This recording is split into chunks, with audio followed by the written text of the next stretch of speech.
La nourriture de l'esprit, c'est l'information. Quand cette information manque, on parle de constipation mentale. Par conséquent, on s'accroche aux rumeurs, à un langage ordurier, cartisard et bien d'autres choses qu'on ne saurait citer ici. Madame, messieurs, bonjour. Très heureux de vous retrouver sur Panafricanist TV, la chaîne de télévision des panafricanistes. Au cours de cette autre édition, nous allons continuer à décrypter, analyser, à commenter en profondeur l'actualité. D'ailleurs, le sujet que nous mettons sur la table encore aujourd'hui, c'est tout simplement géopolitique de la Banque mondiale, suspend les décaissements du Mali, l'autre visage des sanctions en cours. Nous nous interrogeons tout simplement. Eh bien, estimant que le Mali est trop en retard quant à ses échéances de paiement de sa dette publique, la Banque mondiale a décidé de suspendre ses décaissements dans le pays. Un nouveau coup dur porté à l'économie malienne. C'est une décision qui n'arrange pas les affaires du ministère malien de l'économie et des finances. C'est une décision, oui, qui n'arrange juste pas les affaires du Mali. Dans un courrier daté du 14 avril dernier adressé aux ordonnateurs des projets et programmes financés par la Banque mondiale, Al-Luseni Sanou informe ces derniers que l'institution de Bretton Woods a décidé de suspendre ses décaissements en raison de l'accumulation des échéances au titre de service de la dette publique pendant plus de 45 jours. L'arrêt donc des financements de la Banque mondiale est une conséquence indirecte selon eux des sanctions infligées à Bamako par les chefs d'État ouest-africains. Le pays n'a du reste toujours pas accès à ses avoirs financiers gelés, bien qu'une décision de la Cour de justice de l'UEMOA a été rendue en faveur d'une levée de cette sanction. Voilà pourquoi ce matin encore nous nous interrogeons. Géopolitique, la Banque mondiale suspend les décaissements du Mali, l'autre visage des sanctions en cours, c'est notre grande interrogation. Pour nous accompagner, Edmond Kuaté, il est économiste. Edmond Kuaté, bonjour, bienvenue à vous. Bonjour Steve, bonjour à tous ceux qui nous font l'honneur de nous écouter. Merci pour l'invitation que vous me faites encore ce matin. Très heureux de vous avoir. Edmond Kuaté, justement notre interrogation, la Banque mondiale, vous le savez, a suspendu les décaissements du Mali et nous nous posons cette question, est-ce l'autre visage des sanctions en cours? Je ne voudrais pas aller en profondeur dans ce sujet sans vous rappeler un certain nombre de préalables. Lorsque vous avez, chaque fois qu'il y a un événement comme celui-là, faites une lecture transversale, mais faites également une lecture maillée. Pour ceux qui ne comprennent pas ce que veut dire une lecture maillée, c'est-à-dire ne faites pas une lecture linéaire, mais faites des ramifications, c'est-à-dire faites des liens avec d'autres événements en cours, oui, si vous voulez comprendre. Parce que si vous faites une lecture linéaire, vous ne comprendrez pas. Premièrement, c'est quoi les missions de la Banque mondiale? Interrogez-vous. Quelles sont les missions fondamentales de la Banque mondiale? Est-ce que la Banque mondiale a vocation de porter une économie vers le firmament de son épanouissement, réellement? Est-ce que c'est ça la mission de la Banque mondiale? Si oui, je souhaiterais que vous me pointiez de l'index un pays qui a connu son essor grâce à la Banque mondiale. Ça n'existe pas. De deux, c'est qui la Banque mondiale? C'est la question que vous devez vous poser. Qui est la Banque mondiale? Parce qu'il y a des noms comme ça, des terminologies auxquelles on nous a habitués et qui nous ont donné l'impression que nous étions même partie prenante de la chose. Parce que quand on dit Banque mondiale, les gens ont l'impression que c'est la banque du monde et que tout le monde est partie prenante de la chose et que tout le monde a même un mot à dire là-dedans. Non, il faut arrêter avec ça. Je vais faire une digression pour que les gens comprennent très bien de quoi je veux parler. Lorsqu'il y a eu la petite brouille, la brouille entre la Russie et l'Occident, et qu'ils ont décidé unilatéralement, je rappelle que l'Occident, c'est 570 millions d'habitants sur Terre contre 6 milliards et demi, parce que la Terre aujourd'hui fait environ 7 milliards et demi. Alors, quand ils ont décidé d'imposer les sanctions à la suite, n'est-ce pas, de cette, de cette brouille-là, il y a des instances que nous croyons mondiales, comme la FIFA, qui a décidé d'exclure la Russie. On a réuni qui? On a demandé l'avis de qui? La FIFA a convoqué quelle assemblée générale pour que les gens donnent leur avis, pour dire que, ok, d'accord, nous voulons exclure, n'est-ce pas, la Russie.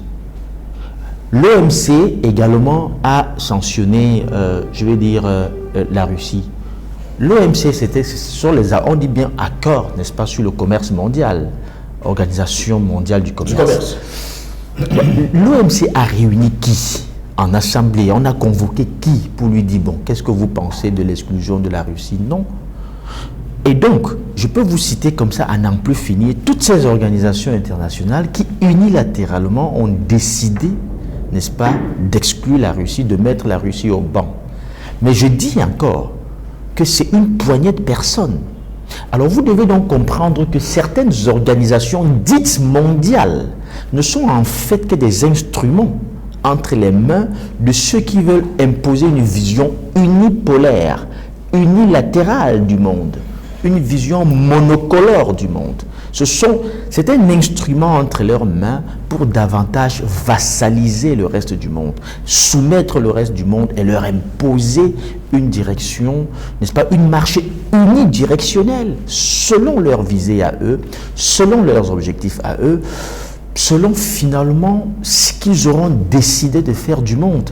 Vous êtes agi, mais vous n'agissez pas, même si vous avez l'impression d'agir. Et donc, quand je dis ça, c'est juste pour vous dire, faites des ramifications. En ce moment, la Russie est en guerre contre l'Occident. Et on sait très bien que le Mali, c'est un allié, un grand allié, ou alors, si vous voulez, l'allié le plus avoué, le plus prononcé, n'est-ce pas, en Afrique, de la Russie. Avec la Centrafrique également. Mais on sait que l'allié, du moins le plus prononcé en ce moment, où il y a, je vais dire, des effets visibles, palpables, touchables, n'est-ce pas, du doigt, en ce moment sur le continent africain, je vais dire, du moins dans l'espace francophone, c'est le Mali. Et donc, vous ne devriez pas vous étonner de faire un lien direct entre l'envie de l'Occident d'asphyxier économiquement. Je ne sais pas si vous aviez suivi Bruno Le Maire, le ministre français de l'économie, qui avait dit « Nous sommes en guerre, nous allons mener une guerre économique ». Ça, il a dit avant d'être recadré par la suite, mais il avait déjà dit, et c'est ce qui se cuisait dans leur think tank. Il faut tuer économiquement la Russie, même s'ils n'ont pas pu le faire, parce qu'en face, ils ont trouvé du répondant, mais en fait, c'était ça. Même s'ils dépendent tous de la Russie. Même s'ils sont trop dépendants de la Russie. Et donc, s'ils ont décidé d'asphyxier économiquement la Russie, évidemment, on dit chez nous, quand on ne peut pas t'atteindre, même ton chien, on va l'atteindre. Et donc, il faut bien comprendre que le Mali va subir les affres de l'Occident. Donc, ce ne sera que le début. Il faut vous attendre à pire que ça. Pourquoi? Parce que c'est un peu comme si je vous attache les deux mains et je vous dis, allez me ramasser de l'eau. Vous ne pouvez pas saisir les avoirs de quelqu'un. Et arbitrairement et illégalement, il y a une cour de justice quand même qui s'est prononcée en disant vous n'avez pas le droit, il n'y a aucune disposition légale qui vous permet, qui vous donne droit de saisir, n'est-ce pas, sur les avoirs financiers du Mali. Personne ne s'est exécuté. Vous voyez dans quel monde nous vivons? C'est eux qui nous rabâchent, qui nous bassinent les oreilles à longueur de journée avec le droit international. Mais sauf que je vous l'ai toujours dit, sachez, il faut apprendre à connaître l'Occident. L'Occident, quand lui, il parle, il ouvre les micros, mais quand vous parlez et on ferme les micros, vous parlez pour vous-même. Mais quand il parle, on ouvre les micros et il parle pour le monde entier et tout le monde doit comprendre. Parce qu'en matière de droit international, ça n'a de sens que pour eux, que quand leurs intérêts, n'est-ce pas, sont engagés. Quand ce sont vos intérêts qui sont engagés, le droit international n'existe plus. Les fondamentaux du droit international s'annihilent et s'effacent. Et tout le monde peut voir comment on piétine votre droit. Et donc, au jour d'aujourd'hui, vous ne pouvez pas objectivement dire que le Mali est en cessation de paiement ou qu'il y a un défaut de paiement, alors que vous savez très bien que de manière illégale, ces avoirs ont été siphonnés, ont été, n'est-ce pas, saisis. Ça n'a pas de sens. Et donc, ça rentre dans un plan stratégique d'asphyxie économique par rapport à tous ceux qui osent nous lever la tête contre nous. Ah, si vous voulez bien comprendre ce que j'ai dit, allez lire le Code noir pour comprendre, n'est-ce pas, la charte du Code noir et pour comprendre quel est leur raisonnement, quel est l'archétype de leur raisonnement, quels sont les agrégats du raisonnement occidental. Je l'ai toujours dit, pour l'occidental, quand vous êtes à la table des négociations, il vous tient un langage que vous devez comprendre. C'est-à-dire, il vous dit, ce qui est à moi et indiscutable. Ce qui est à toi, par contre, est négociable. Donc, on peut voir jusqu'où ça t'appartient. Et s'il arrive que les variables et les déterminants disent que ça ne peut pas être à toi, ça ne doit pas être à toi, de gré ou de force. Voilà le langage occidental. C'est pour ça que lorsqu'un pays comme la Russie, qui a compris le socle, le fondement, les agrégats qui constituaient la substance de la pensée occidentale, de l'ordre occidental, lorsqu'il décide de se lever contre cet ordre-là, il subit la foudre de ces gens. Et c'est regrettable que les gens ne le comprennent pas, que les gens, mais j'ai vu même certains Africains, du moins qui sont un peu biberonnés par, je vais dire, le flux d'informations qui vient des médias mainstream. Ils sont pollués, n'est-ce pas, intellectuellement par ces médias-là. Je les ai vus aussi se laisser aller dans l'emballement émotionnel, médiatique, orchestré à l'Occident, s'abreuver, n'est-ce pas, des fausses informations et dire du mal contre la Russie. En fait, il est question de s'opposer pour la Russie, de s'opposer à un ordre unilatéral, à un ordre unidirectionnel du monde, à l'unipolarité du monde. Parce que pour les Occidentaux, leurs valeurs sont les valeurs universelles. Mais vos valeurs, non, on n'en a rien à foutre. On met ça de côté. Les valeurs n'ont de substance, de valeur, que lorsque ça vient d'eux. C'est pour ça qu'au jour d'aujourd'hui, je vais vous prendre tout un petit exemple, la polygamie peut être une abomination et l'homosexualité quelque chose... Une bénédiction. Une bénédiction. Oui. Donc ça, vous devez comprendre ça. Et donc, vous ne devez pas être surpris, finalement, que la Banque mondiale décide, n'est-ce pas, d'arrêter les décaissements, n'est-ce pas, ça ne devrait pas vous émouvoir. Ce n'est pas des choses qui m'émeuvent, ça, moi.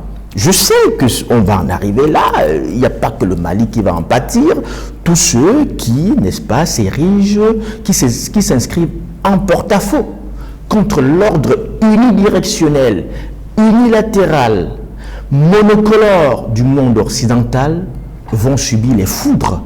Et ils ont ces instruments-là qu'ils ont constitués depuis 1945, parce que, je vous expliquais, qu'il y a un ordre qui s'est établi depuis 1945 et qui, n'est-ce pas, constitue le canal vers lequel marche le monde entier. Lorsque tu sors de ce canal, tu deviens marginal et on doit te marginaliser, on doit t'écraser à tous les prix.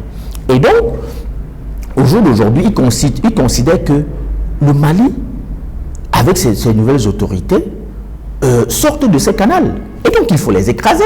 C'est ce qui est en train d'être fait.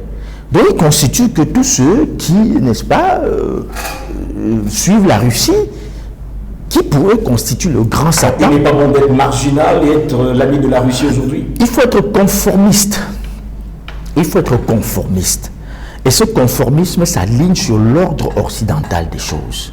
Si vous êtes conformiste, d'accord, ça va, ça marche. Être conformiste aujourd'hui signifie également être esclave de l'Occident. Mais c'est de ça dont il est question. C'est pour ça que je vous ai dit, être conformiste, c'est se ranger dans le canal qui a été défini depuis 1945. Parce qu'en 1945, c'est en 1944, plus précisément, justement, qu'on met en place toutes ces institutions de Bretton Woods, FMI, Banque mondiale et tout ce que vous voulez. Puis, le problème, je l'ai toujours dit, c'est que nous, en Afrique, il est temps, et nous avons l'occasion de revenir là-dessus justement, c'est que nous, en Afrique, on n'a pas compris une chose. Tout ce qui se décide sans vous, se décide contre vous. Et donc, vous ne devez pas rentrer là-dedans sans vous poser des questions. Vous savez, après les fameuses indépendances, je mets ça entre griffes, excusez-moi, parce que je n'ai jamais considéré ça comme tel, au lieu que nous nous asseyions pour questionner fondamentalement la place qui est la nôtre dans le concert des nations. Qu'est-ce que nous apportons et qu'est-ce que nous prenons dans le concert des nations? Nous ne l'avons pas fait. Nous nous sommes laissés aller à une facilité déconcertante.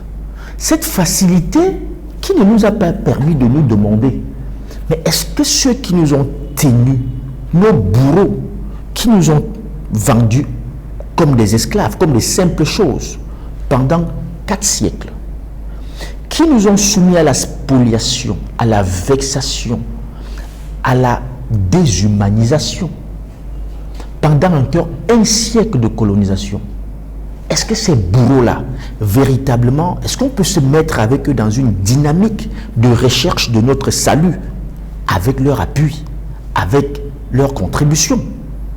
Est-ce que celui qui vous a vendu pendant 400 ans comme une bête de somme, encore que je rappelle que nous avons tous des bêtes à la maison, et celles qui sont destinées à la domestication ordinaire, et celles même qui sont destinées, n'est-ce pas, à nous servir d'aliments, mais on sait qu'on les traite mieux que les esclaves n'étaient traités. On les traite mieux. Je ne connais pas quelqu'un qui se lève, va dans sa ferme tous les matins et se met à battre sur, je sais pas, sa vache ou son mouton. Non, il n'y en a pas. Vous voyez avec quel soin on traite les bêtes. Mais nous étions traités bien pire que les bêtes. Vous voyez un peu? Alors les gens qui nous ont traités comme ça, nous nous sommes tout de suite jetés dans leurs bras en espérant que notre salut viendrait de ces gens-là. Mais ça a été une erreur monumentale. C'était une erreur fatale. C'est là où nous avons trébuché.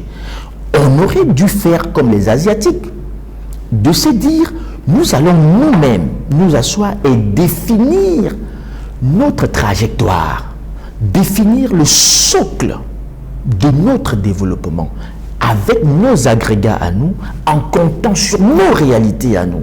Mais tout de suite, nous nous sommes levés, qui allait prendre de l'argent à la Banque mondiale, qui allait prendre de l'argent au FMI, qui allait chercher l'argent auprès des bailleurs de fonds, qui allait chercher, n'est-ce pas? Et nous avons calqué notre modèle de vie sur ce, n'est-ce pas, sur ces choses-là, qui ont finalement constitué des instruments de vassalisation, de manipulation, si tu veux, je vais dire des instruments de pilotage, de téléguidage.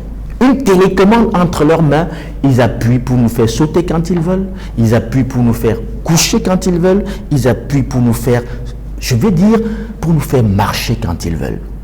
C'est ça aujourd'hui. Aucun pays africain ne peut plus se départir de l'aide de la Banque mondiale aujourd'hui. Aucun pays africain ne peut plus se départir, se délester du chantage du Fonds monétaire international aujourd'hui.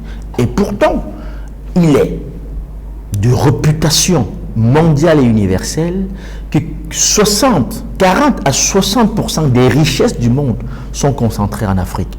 Mais parce que des gens vous font le chantage avec des billets coloriés, des papiers coloriés qu'ils vous donnent. Et vous cédez vos richesses, vous acceptez même que vous êtes pauvre. Et même que vous ne pouvez pas vivre sans eux. Mais non, c'est une erreur. J'ai toujours dit, si nous avons de véritables économistes dans ce pays, ils devraient commencer par indexer cela, au lieu de rabâcher les théories scolastiques qu'ils ont maîtrisées ça et là, pour moi, qui ne me servent à rien, parce qu'in fine, les théories n'ont de substance et de sens que si elles peuvent être endogéniser et nous permettre, n'est-ce pas, de créer nous-mêmes notre trajectoire de développement sur le plan économique. Mais quand tu vas me parler de John Maynard Keynes, de Will Smith, d'Adam ceci, machin, ben c'est des théories que nous avons tous apprises, mais in fine, je vous demande, ça nous sert à quoi? Est-ce qu'on ne peut pas justement vivre sans la Banque mondiale? Est-ce que le Mali ne peut pas vivre sans la Banque mondiale? Mais ce n'est pas que le Mali. Ce n'est pas que le Mali.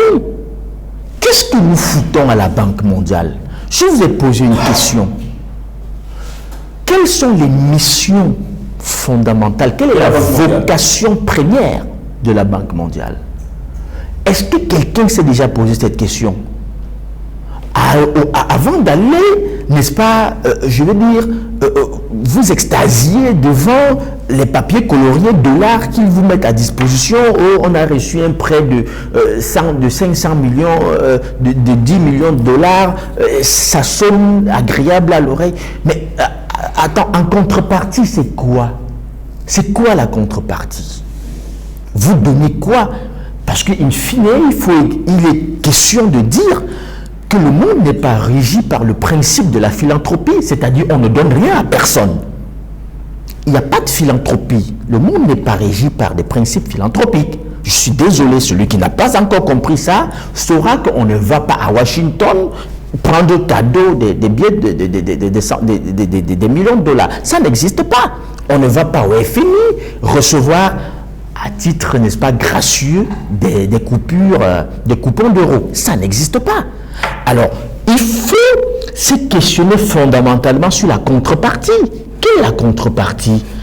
Et si finalement la contrepartie était 10 fois, 100 fois, mais une fois plus élevée à toute la richesse, à tout ce que nous recevons. oui. Et c'est le constat qu'il faut établir aujourd'hui. Et inviter donc les Africains à sortir de ce chemin-là, à sortir de ces paradigmes infernaux dans lesquels nous sommes enfermés. C'est une spirale infernale dans laquelle, c'est-à-dire il y a un bout d'entrée, mais il n'y a pas de bout de sortie. Tu vas tournoyer là-dedans, parce que, dites-moi,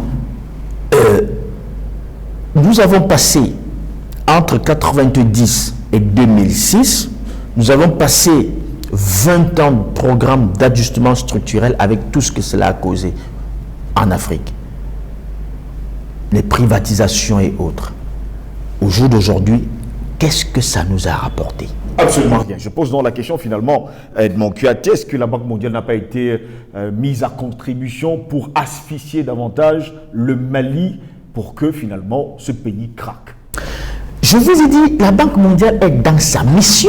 Ce sont des instruments de vassalisation. Ce sont des instruments qui constituent des télécommandes. Exactement comme vous avez votre télévision à la maison, vous avez une télécommande. Ça parle quand vous voulez. Le volume augmente quand vous voulez. Ça s'éteint même quand vous voulez. C'est exactement ça. Les banques mondiales, ce sont des télécommandes. Quand on veut vous étouffer, on appuie là-dessus. Quand on veut vous faire parler, on appuie là-dessus. Quand on veut vous voir venir vous aligner à Washington pour taper les mains et puis ouvrir davantage, vous fragiliser davantage. Parce que, in fine, quand on vous donne ces aides-là, je suis très mal à l'aise de parler comme ça. L'Afrique, ce n'est pas le continent qu'on devrait aider. C'est l'Afrique qui doit aider les autres. Mais c'est l'Afrique qui a toujours aidé les autres. Mais le monde a fait croire quand même à l'Afrique que c'est les autres qui l'aident. Non, le monde est au crochet de l'Afrique. C'est-à-dire que si on pouvait définir les continents comme des maisons où on ferme des portes et on se renferme à l'intérieur, on pourrait dire, bon, demain matin, l'Afrique doit fermer ses portes. Le reste du monde s'écroule. Et surtout l'Occident s'écroule. Parce que, voyez-vous, voilà des bonnes hommes qui veulent asphyxier un pays qui s'appelle Russie. Mais ils sont d'accord pour dire que nous dépendons de son gaz, nous dépendons de son pétrole, nous dépendons de son chrome, nous dépendons de son titane. Je dois vous rappeler que Airbus est déjà en train de crier dans tous les sens parce que si la Russie met, n'est-ce pas, un embargo sur l'exportation du titane, ça veut dire qu'Airbus doit fermer les portes. Ils ne pourront plus produire d'avions. Comprenez un peu? Alors, je peux vous citer comme ça, que ce soit le nickel, le chrome, n'est-ce pas, le gaz, le pétrole, le fer, et tout ce que la Russie produit pour permettre à l'Occident de tourner. Mais à la fin, c'est eux qui lui font le chantage, c'est le monde à l'envers. Lorsqu'ils vous disent qu'ils vont réduire leur dépendance au gaz et au pétrole russe, c'est pas parce que la France va aller tirer une goutte de pétrole sous son sol. C'est parce que l'Italie, l'Allemagne va aller tirer une goutte de gaz sous son sol. Ça n'existe pas. Ils vous disent, oh, on est allé au Qatar, on est allé en Norvège, on est allé en Arabie Saoudite, on est allé en Afrique, on est allé au Nigeria, on est allé en Angola. C'est ce qui va se passer. Ils vont venir créer la surchauffe chez nous avec une tension de demande qui va nous rendre encore la vie plus difficile. Parce que c'est ce qu'ils vont créer. Ils vont créer la surchauffe chez nous en termes de demande, parce que pour compenser quand même 40% de pétrole russe, je vous rappelle que peut-être dit comme ça 40%, ça ne sonne pas très bien dans les oreilles des gens, mais pour avoir les 40%, il faut que la Russie pompe en moyenne 2 millions de barils par jour. 2 millions de barils. Je vous rappelle qu'il n'y a personne en Afrique qui fait 2 millions de barils jour.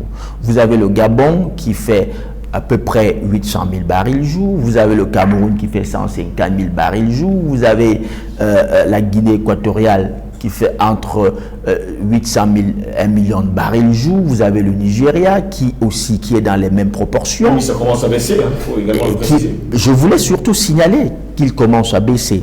Et donc, quand ils partent de la Russie, c'est pour venir créer la surchauffe chez nous.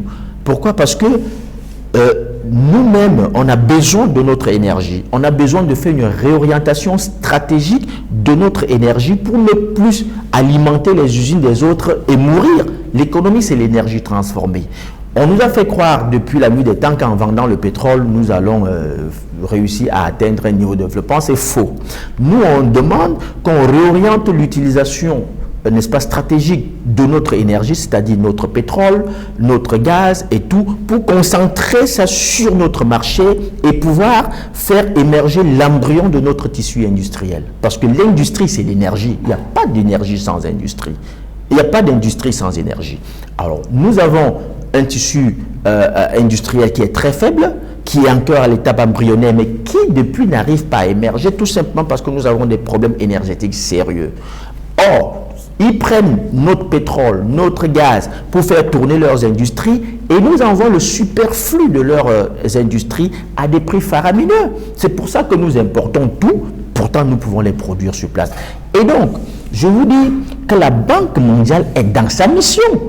C'est à nous d'avoir un sursaut et de nous dire pourquoi est-ce que nous devons dépendre de ces gens-là. Pour terminer rapidement, Edmond Kouyaté, tout le monde le sait aujourd'hui, lorsqu'un pays vit des sanctions, ce pays également commence, on va le dire comme ça, à interagir autrement. Y a-t-il pas d'autres solutions justement pour le continent africain, pour ne pas dire exactement d'autres solutions pour le Mali? Je crains que le niveau que nous avons atteint dans la spirale, oui, il serait difficile pour un pays, surtout nos pays africains, fragilisés depuis la nuit des temps, il serait difficile d'envisager des solutions, c'est-à-dire personnelles. Mais si aujourd'hui... Il y a quand même des pays qui ont réussi à s'en sortir, malgré les sanctions. Je prends par exemple le cas de Cuba. Il faut savoir que le cas de Cuba, c'est pour ça que je vous dis, ça dépend de ce sur quoi vous avez posé, c'est-à-dire ça dépend sur quel socle vous avez construit. Cuba, c'est comme ça depuis. Cuba ne s'est pas levé un matin pour sortir. Cuba a toujours été comme ça. Et donc, ils ont eu le temps de construire un socle assez solide sur lequel ils reposent, n'est-ce pas, leur économie et qui résistent, n'est-ce pas, à tous ces chantages-là, ces chantages occidentaux. Mais le problème, c'est que nous, chez nous, on s'est appuyé sur un modèle qui est faux, qui est un modèle qui ne nous mène nulle part. Ça, il faut le dire, il faut le reconnaître. Mais on s'est appuyé sur ce modèle-là. Et aujourd'hui, il faut en sortir. Vous avez vu, je vous prends un exemple. Vous avez très bien compris que le Mali subit ces sanctions parce qu'il appartient à un bloc, si tu veux, à une communauté de pays. Oui. Et donc, ces pays-là ont profité de cette appartenance à cette communauté pour lui faire du chantage, in fine. Et donc, si le Mali, par exemple, veut sortir seul, il peut le faire. Mais il faudrait appeler, je veux dire, à la résilience patriotique du peuple malien pour comprendre qu'il va avoir une vraie traversée de désert. Parce que quand ils commencent des sanctions comme ça, ils vont vous dire que, puisque finalement, vous savez un peu comment ça se passe, leur monnaie, par exemple, en ce moment qui est le franc CFA, comment est-ce qu'ils vont faire pour tout de suite constituer des réserves qui va leur permettre, par exemple, de monter rapidement une monnaie, la structurer, l'indexer, par exemple, pourquoi pas au yuan, ou au rouble, ou à la roupie indienne, parce que voilà les trois monnaies qui, n'est-ce pas, aujourd'hui vont permettre aux pays émergents de pouvoir se soutenir et de se départir, sortir de la dollarisation internationale. Il faudrait par exemple que le Mali ait le temps de le faire. C'est faisable, je ne dis pas que ce n'est pas, mais je dis derrière, il va falloir que l'esprit patriotique malien, dépollué finalement de toute la propagande occidentale qui vous fait croire que sans nous, vous n'êtes rien et sans nous, vous ne pouvez rien, que ces esprits-là, dépollués de cette propagande, s'apprêtent à la résilience patriotique de comprendre qu'il va y avoir peut-être une traversée de désert, comme ça a été le cas en Chine.